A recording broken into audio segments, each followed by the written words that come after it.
And good morning, everybody. Welcome to FSU Coach Live. My name is Tim Baghurst, and this morning I'm joined by special guest Locust, who's with the NFL Tampa Bay Bucks. Lo, thank you so much for joining us. If you would mind, just give us a little bit of an overview of how you got to where you are today. Yeah, so try and make a short story, kind of short story, not too long. I have always loved football. And from the time I was a little kid, I was always sort of around it, but obviously in a fan capacity. So, followed the Steelers, grew up in Pennsylvania, loved the tough game. I mean, giving away my age, this was like back in the 70s when the Steelers were coming, into the years that they had. My favorite player was Jack Lambert, played neighborhood football, all of that. So, I did what any person would do. I was a fan of the game. I got to go to Pittsburgh a couple of times, just enjoying, seeing it and watching it. And then right before I turned 40, there was a female team, a women's team that got started in Harrisburg, Pennsylvania. And I was a mother of two, married, working full time. And so, of course, in my head, I'm like, why not? It's football. I'd love to play football. My ex-husband played football. The boys were involved to a certain aspect. So I went out for the team and made it. And it was probably, I can tell you, some of the best years, regardless of all the bumps and the bruises and the long trips and everything else. And it was really, that would have been enough, I think, at that time, just to be a player. I'm sure all of the people that are on the call right now, if you've played the game, there's just something about it that you don't get to replace really easily. And ended up getting hurt pretty badly and started coaching the women's team. So it's not unlike what a lot of, guys do. You're playing, you get hurt, you don't want to be away from the game. So you start to coach. And I kind of got bit by the coaching bug when I was coaching in the women's league, and really didn't have a definite plan at that point. Definitely, I'm a mom, I'm working, I'm trying to take care of a household. Football was just sort of an outlet for me. So was coaching. But the longer that it went, the more serious I got about doing a good job. I wanted to know what the schemes were. I wanted to know what the overall was. I wanted to know more because I wanted my players to be better. And eventually got linked in with a local high school in the Harrisburg area. At first, I was brought in just to do the workouts. I was a trainer, personal trainer at that time. But then that transitioned over to assistant coach. I was at that high school, my alma mater, for 9 years for assistant Dline. And then from there, it was men's semipro ball. I did that for 6 years. A couple of different teams. I did men's arena. I've done showcase teams, and then got an internship with the Baltimore Ravens. Was in Birmingham with them for the Iron in the AAF, and now here in Tampa, entering my second season with the Bucks. Quite across the divides in terms of ages, levels. You've kind of been there and done it all.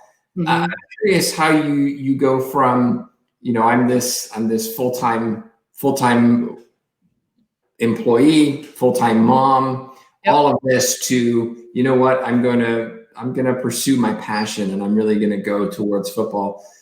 How did you balance out that decision? Because it's a life-changing decision. It is. And I think a lot of us will understand the fact that you have responsibilities that you can't step away from. So timing was definitely everything. As I was building this career, looking back on it, not really understanding what I was doing. I was building my own framework, but I was fitting in as much as I could around my responsibilities. I wasn't willing to have my family or my kids suffer or me not show up to an event for the sake of something that I wanted to do. And I think, it resonates a little bit more maybe with working moms or sometimes with women in general, but we have a tendency not to get things off our plate. We have a tendency to make our plate bigger. And I feel like that's what I did for all those years. I wasn't willing to sacrifice my family, but then I also saw that this was my outlet. This is what made me feel good. This was my benefit, and a lot of people get that from different ways, but I tried to always have something that I was doing to make myself better as a coach, because I felt like that was my balance. I didn't get to do a lot of this stuff with my girlfriends. I didn't get to go like Friday nights, out with them because I was in the booth. And I didn't get to go to brunches because I probably had a semi-pro game. But the trade-off to that for me was that it made me feel whole. So I was willing to carve out a lot of stuff that as you go forward, you kind of see, not that it's unnecessary, but it's not an investment in what your goal is. So I learned along the way to carve out a lot of stuff. So I think that helped a lot with balance, both in my family life and then also in coaching. Well, if you're just joining us, we were talking with Locust. She's an assistant coach with the Tampa Bay Bucks. If you have a question for her, just put it in your chat box, comment box, whatever platform you're using. Now, moving from semi-pro, moving from high school to the NFL, it's quite a transition. That's the jump, and a lot of coaches, that's their long-term aspiration. Can you talk a little bit about how that happened for you? Because it's quite an interesting story.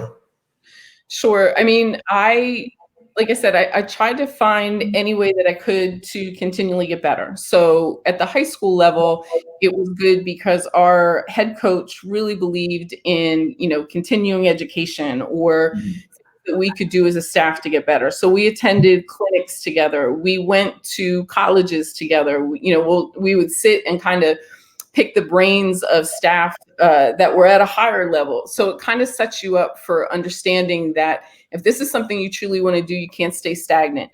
You have to be educated. You have to be experienced. You have to find mentors. You have to identify people who are in your same position group that have similar experience or more experience so that they can give you their tips. Just kind of like, everybody kind of reaches back so that, you can move forward. If it hadn't been for some of the contacts that I made during high school ball, I wouldn't have, been able, I was at Dartmouth for like 2 weeks. I wouldn't have been able to be invited, up there to just shadow their Dline coach. I, made contacts, the coach at Old Dominion, and I wouldn't have been invited down there to, be with him during spring ball and kind of shadow him. So I feel like you don't know what you don't know, but if you continually ask, if you continually seek out, if you continually look for ways and people to help you along your path, it makes it a little clearer. Doesn't make it easier because, like we talked about, you still have to do the work, right? This is not for everyone. This type of commitment, this type of understanding that you don't wake up on Tuesday and decide next Thursday you want to be in the league. Like, it just doesn't happen that way. This was 13 years of coaching before I got to Birmingham in the AAF. It takes a lot of effort and time, and sometimes it's quicker for people, and sometimes it's a lot longer than even I've put in. But I think it's just a continual process to keep moving forward, whether it's a step at a time or it's 10 yards at a time. You just have to find ways to keep moving forward. Got a question on YouTube from Sarah Rolinski. She said, you said that before the Bucs, you worked with the D-line coaching. What makes D-line your chosen field compared to the O-line or linebacker? So when I played, I started off as a linebacker, and that was good. I mean, we ran a different scheme than what we have in place here with the Bucs. We ran an even front. Bucs, we run an odd front. But then I got moved to defensive end, and I feel like that for me was the best seat in the house. And I did coach O-line 1 year, and I felt dirty. But no, I mean, all kidding aside. So here's the thing: if you coach O-line, you get better as a D-line coach, and vice versa, because you always are going to know what the opposition is doing. So I'm not opposed to coaching any position. And I think that that's something where I've just been very fortunate to sort of had the main emphasis on D-line, and I understand it. And when I talk to the guys, I mean, they know I played, obviously not even close to the same level, but I mean, there are some things that I, can relate from when I played the position, and, things I did or things I saw. But I've also coached linebackers. I've coached tight ends. I even had running backs 1 year for the women's team. So you just kind of have to find a niche if you're lucky enough to. But on the flip side of it, if you can coach a lot of different positions and know the fundamentals, you just make yourself better overall. So I think it's just where my opportunities have arisen that's kind of kept me within the D-line group. I think you made a good point, though, in learning to coach other positions, and it allows you to be better at what you're doing. Oh yeah, and a lot of coaches tend to specialize or want to specialize very quickly, rather than exploring the opportunities that are out there they haven't yet tried. Right. I would say, the year that I coached O-line, it was with the men's semi-pro team, and we ended up winning the league championship that year. And I think then being able to see it from the other side, obviously, if I'm coaching O-line and I know D-line, I can tell them, this is what that D lineman's about to do in front of you. You know what I mean? When you see him do this, when you see him do that, there's tendencies on the D line just as much as there are tendencies on the O line. So it made me more solid sort of D line coach to have that experience that year. And then, vice versa, I can still look at O line and still pick out tendencies, and I can still see things now that are in the same vision as the guys, because we're taught to look at the O-line in that much detail. So I'd suggest it. And I know that we were always told here, if they ask you, you say yes. You don't say, well, I only coach D-line. If I get an opportunity, you know what I mean? Why would you ever say no? You got to learn it, but why would you ever say no to it? So I think that, it's just where my experience has fallen. One of the fascinating things is, having spoken to a variety of female coaches on this interview broadcast, and even executive director of We Coach, and a variety of women, that the challenge exists in getting into coaching. Getting into coaching, staying into coaching in the coaching profession, because of as you already talked about, the multiple responsibilities you have as a wife, a mom, and then working full time. Here you are, you've done something that is very unusual, and that you're now working in essentially a male-dominated sport. And I'm curious how you broke that so-called glass ceiling, because it doesn't happen very often. And when it does, I think it's something that should be celebrated and understood how that happens, so that other people can do it too. Yeah. So there's a couple of things. I feel as though we're in a time right now where we know how important language is, right? So one of the things that I did early on, and it was sort of like common sense to me, but I really had stopped using terms like male dominated and glass ceiling. Because here's the thing, male dominated to me is, yes, this sport, absolutely, it's all men. Right? It's at this level, it's all men. Coaching, it's predominantly men, right? So in my mind, I feel like I don't ever want to come into a situation where I'm immediately looked at as less than, because I've earned the opportunity. So I started to use words like male prevalent. I work in a male prevalent occupation. It's not all men, but it's mostly men. But to me, in my mind, I'm like, that creates an even perspective, right? So I feel as though also women my age, we needed terms like glass ceiling because it existed in total. It existed. I feel like young women right now have so many opportunities. And maybe that's because of the work of, women my age or, women that have come before me. But those kind of terms right now, with the amount of potential and promise that is across the board, I feel like it's almost self-limiting, because then it puts us in a position where we feel like we have to break through, we have to kick down doors, we have to break glass ceilings. So if you're not ready, if you're not prepared, if you're not experienced, you're almost then saying, I'm going to force my way into something that I'm not ready for. And I don't agree with that. So in my mind, you find your mentors, you determine a path, you reach out to people that can possibly give you perspective, you do the work, and when you get to the door, you can open it.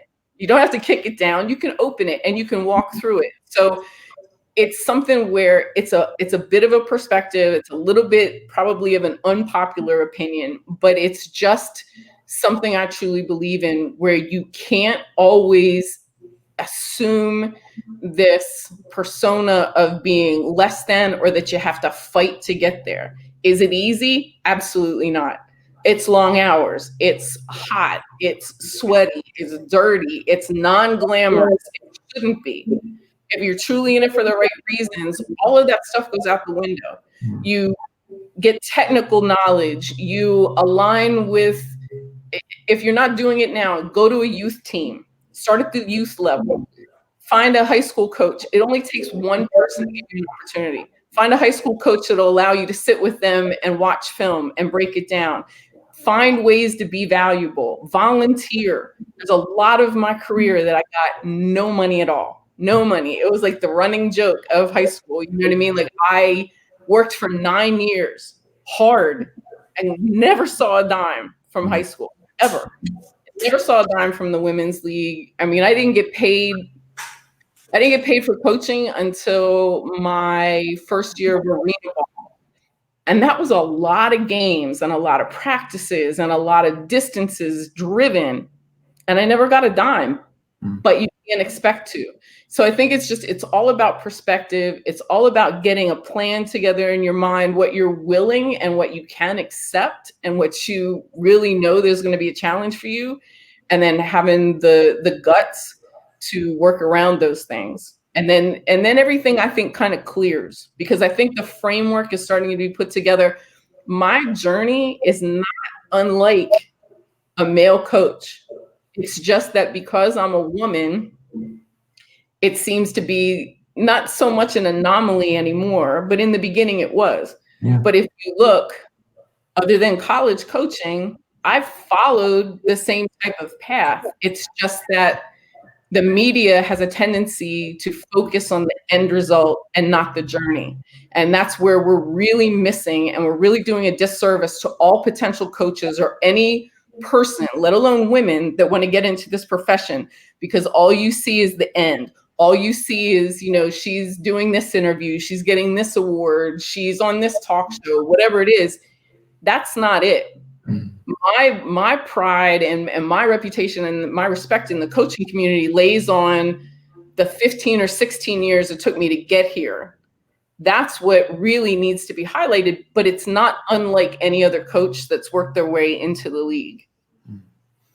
I think you just wrote the introduction to your future book. That was fantastic. So much great content in what you just said. I'm curious then how you develop the rapport with your athletes, because there's a lot of discussion and I've had this with other people too, about whether you have to have been there and done it in order for you to earn the respect of the athletes you work with. Right. And the end result is it can help, but it's not necessary. And so I'm curious how you develop that rapport. What do you do to develop the rapport and trust of your athletes to say, you know what, Coach Lowe knows what she's doing. We've got to listen to her and do what she says. Yeah, I mean, and it's a good question. It's fair. I've been an assistant coach for so long that I feel as though in any situation, my responsibility is to support and be on the same page with my position coach. Okay. So when I'm introduced to a staff or I'm new on a staff, I try and spend a lot of time with my, head D-line coach. Everybody's terminology is a little bit different. I always say that football is the same language, but you have to learn different dialects when you go into different programs or different teams. So you just have to be kind of always studying and aware and taking notes and things like that. So the first step of anything is that it's consistency in messaging. I can't sound any different in what I'm asking the players to do than my D-line coach. I can't give them bits of information that have nothing to do with our game plan. So my responsibility is to learn the system and operate within the scope of what my D-line coach is attempting to do for the sake of the team. I also treat the athletes with a lot of respect. I think mutual respect is earned, but any guy that's at this level certainly has put the work in, certainly knows the sacrifice, certainly has been through it. So I have the utmost respect for all the athletes. I'm not intimidated by contract size. I'm not intimidated by physical size. I treat everybody the same. But like I said, I speak to them with respect, and they understand that if I'm calling them out on their performance, it's never a personal attack. BA is one that's, you kind of tear them down to build them up kind of guy. And I've done that like over the years, but I think that they can see, I'm genuine. I'm in this for the right reasons. I'm trying to help them get better. So that's not gender specific. When you're trying to make somebody a better player, when you're trying to help the team win, that has nothing to do with gender. I don't think success overall is gender specific. But I think it's just, I have a tendency to take it a little bit slower. I don't try and force my way in. I don't try and, take over a room. There's a lot of times I listen more than I talk. And you learn a lot that way, and you learn how the guys respond to one another. You see how the staff, interacts with the players. My main thing always as an assistant when I came in was to never disrupt a chemistry that was already established, whether it was on staff or with the team, because that's not my place, and I feel like just taking sort of more of a slower approach in regards to building a relationship has helped me. And once that's in place, I can ask the guys anything, and I know that they'll do it. And again, I'm so consistent now with our D-line coach. I feel like we're kind of just like a two-prong attack. Sometimes with the guys, there's a good cop, bad cop some days. But I just think that you have to be genuine. You can't give them information that you think is accurate. If you don't know, it's okay to say, I don't know, I'll find out and get back to you. I mean, you just have to be your genuine self, and you have to treat them with respect, and then you'll get it back. Switching tack a little bit, could you talk a little bit about your day-to-day responsibilities in your job? What does an assistant line coach do in the NFL? What does a typical day look like? I know we're in an unusual environment now, but yeah. What do you do?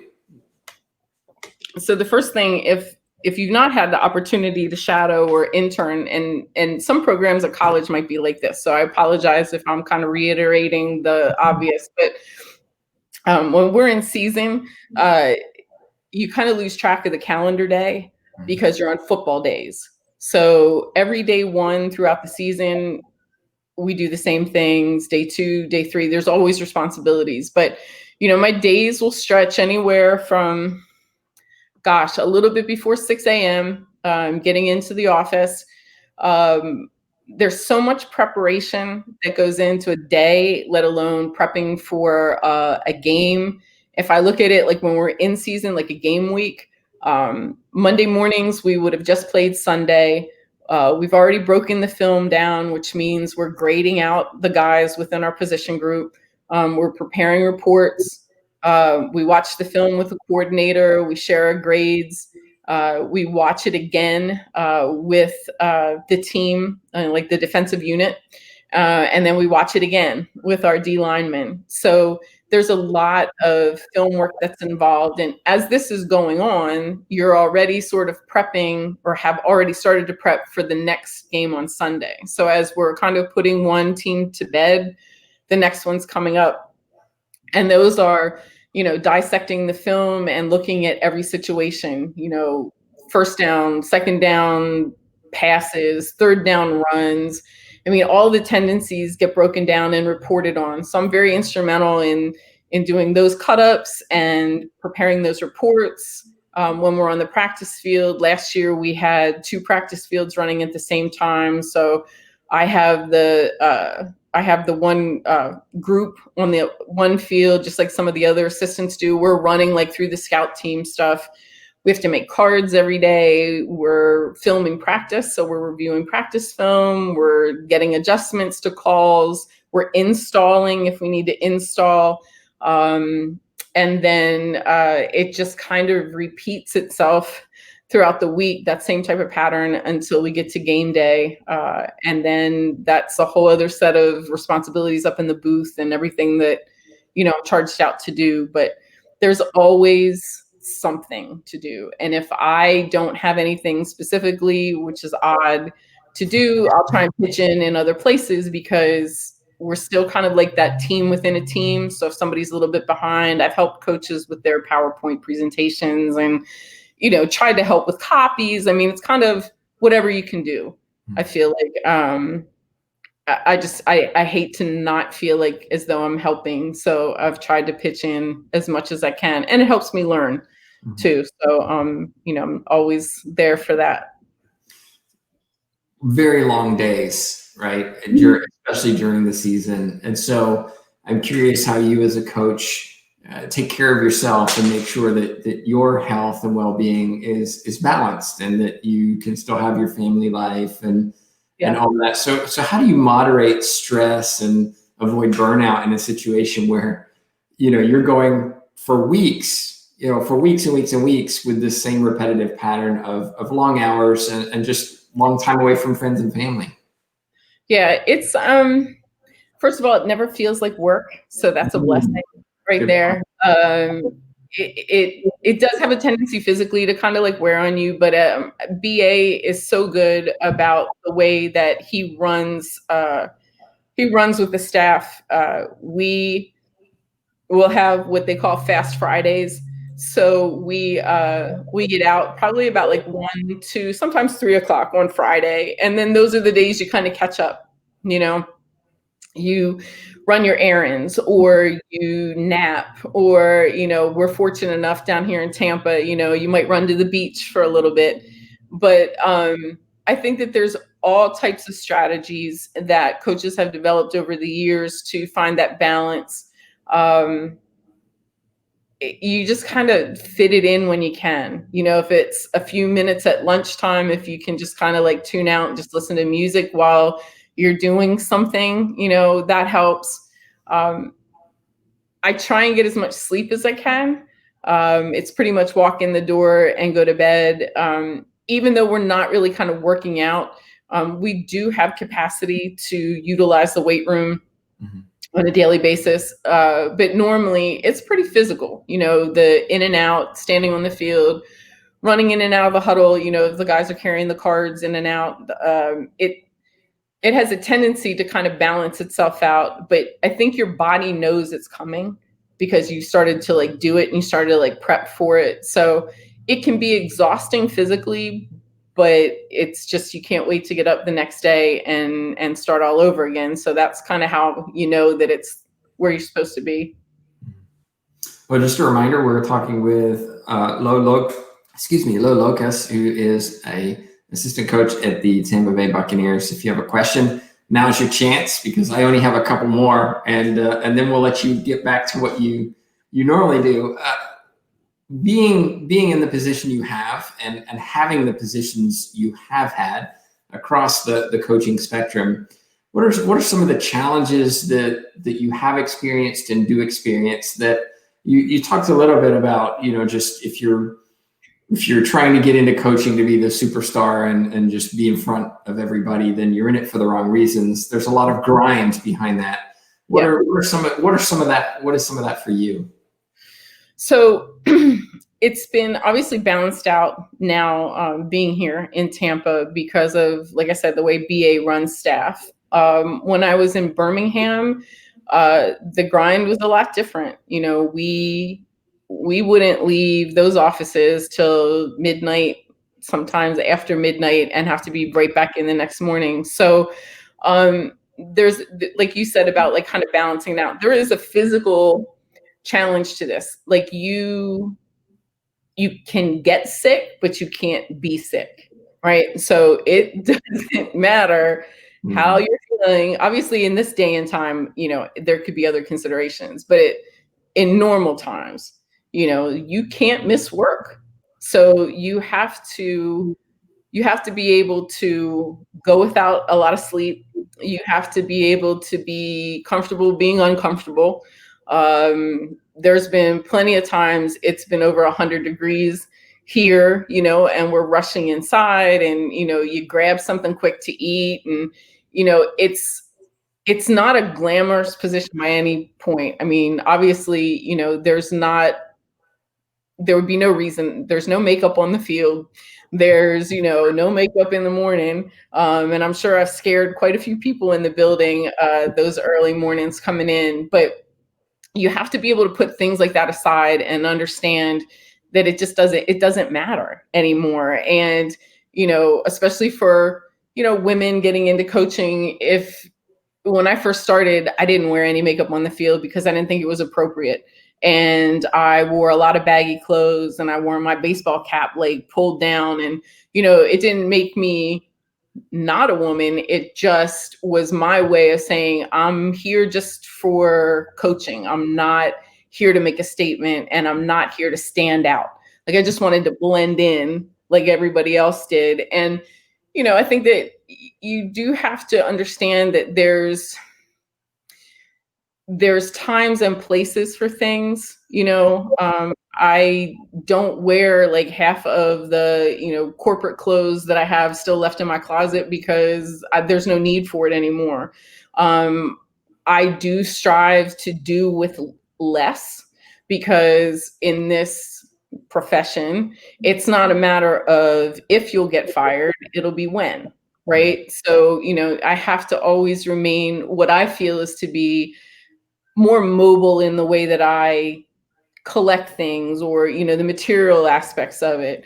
And it's hard sometimes for people to let that go. It's just, you have to continually look at a mindset of anything and everything that I do is, to me, like my resume. We talked a little bit about, the contact information you're going to give out. When I decided that I was going to really pursue coaching full time, one of the first things that I attacked was my social media.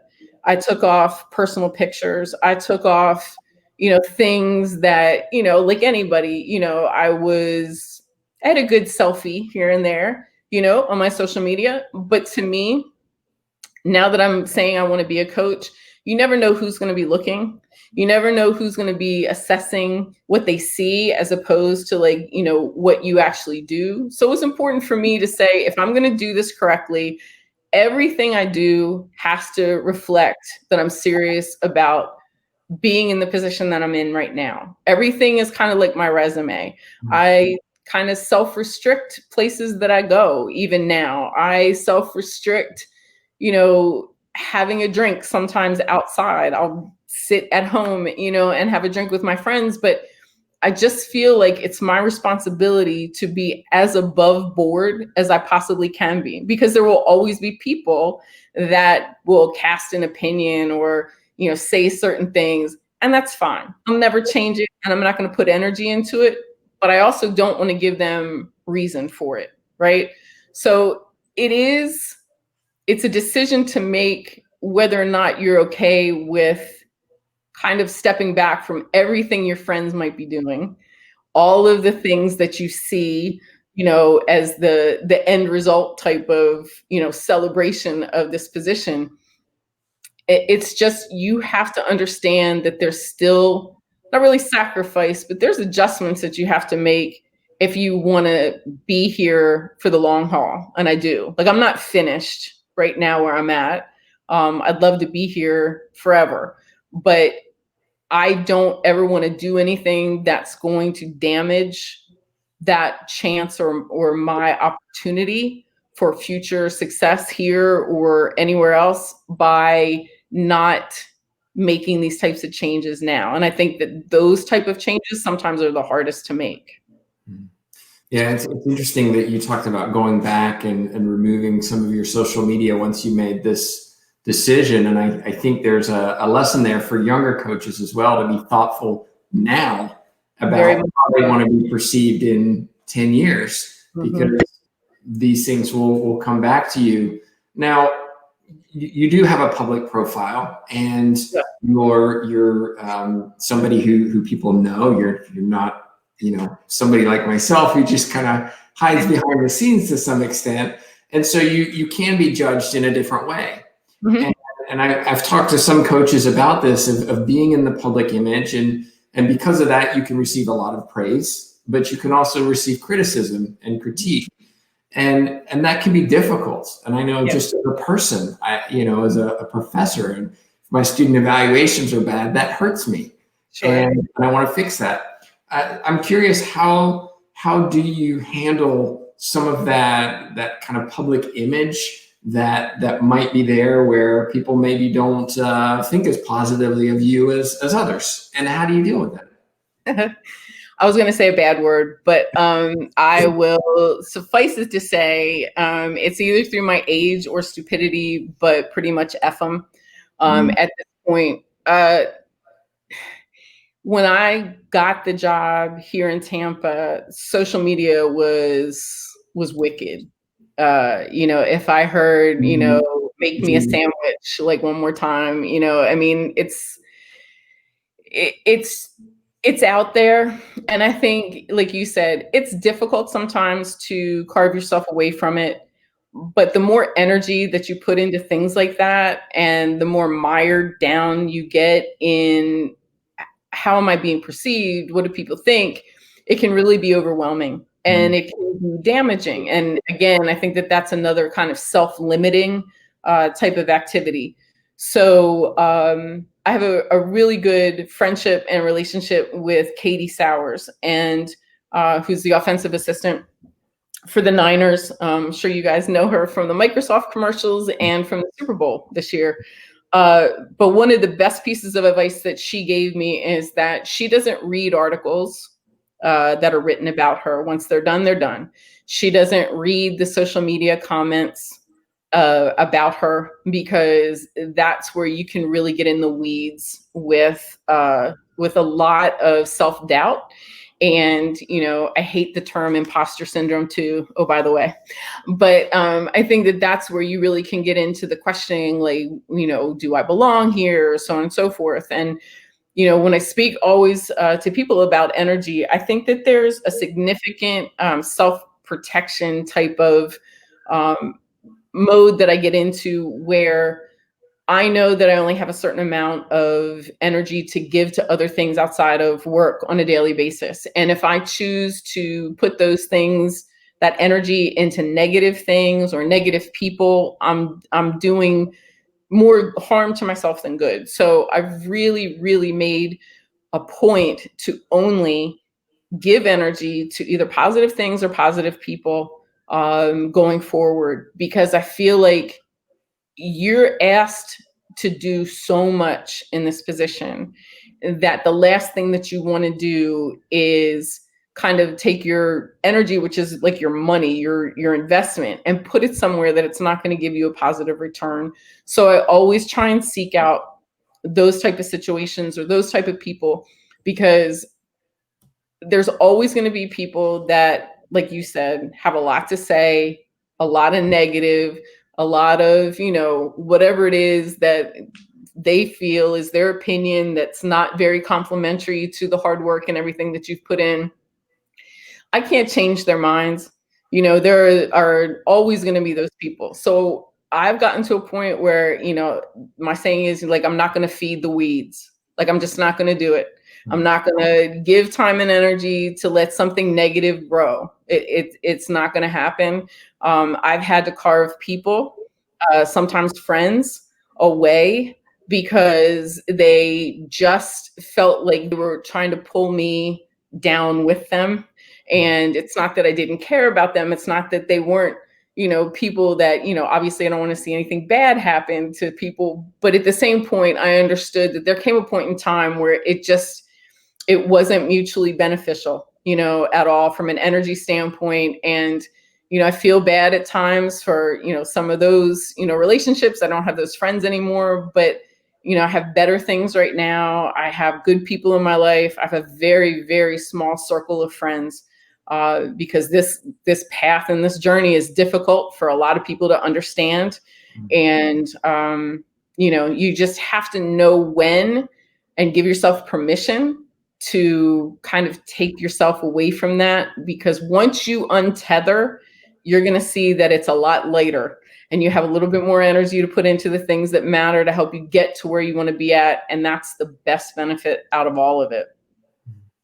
I want to be thoughtful of your time. So I got one more question for you, and it's from the chat box, and it's Chris. And he says, "Hey, Lori, thank you for sharing your time. Your positional group had a lot of success last year. How are you able to build relationships and keep players engaged over a 5-6 month process?"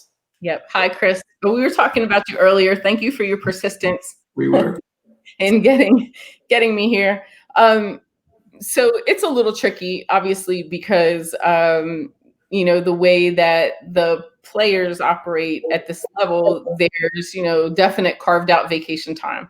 And I always want to be respectful of that.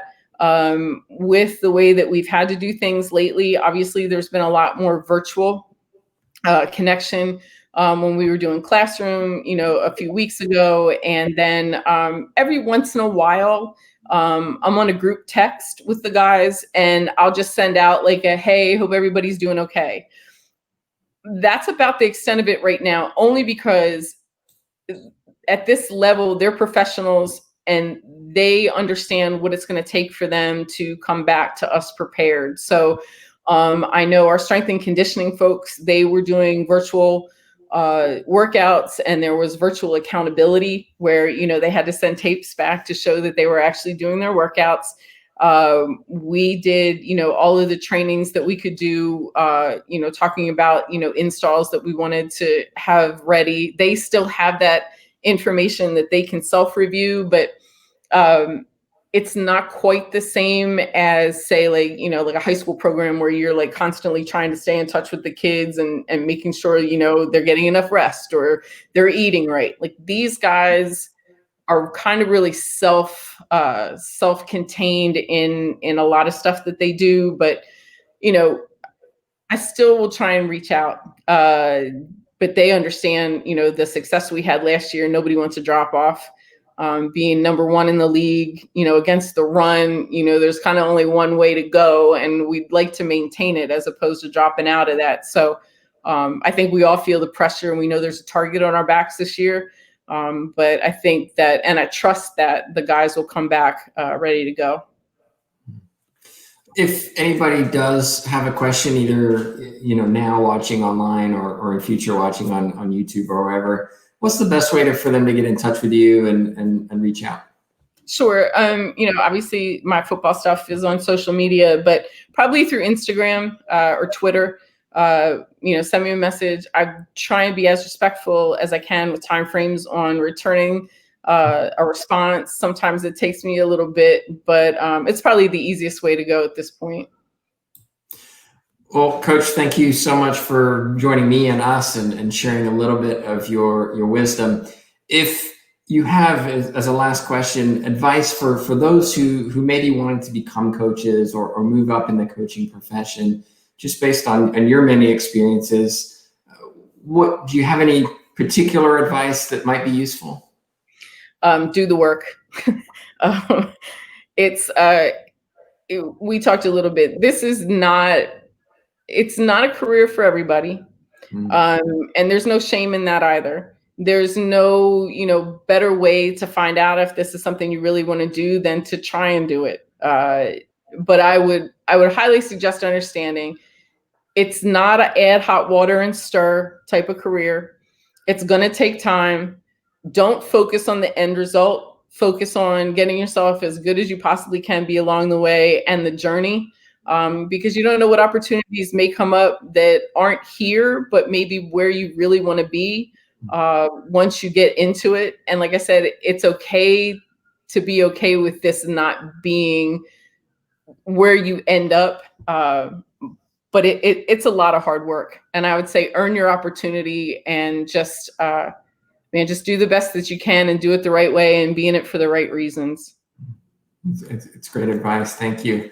No I do appreciate your time and your willingness to share with all of us and of course my students as well. Thank you.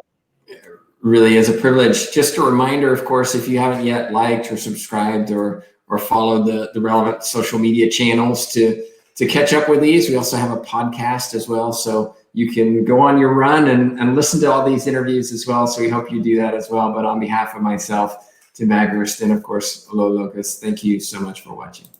Thanks for having me.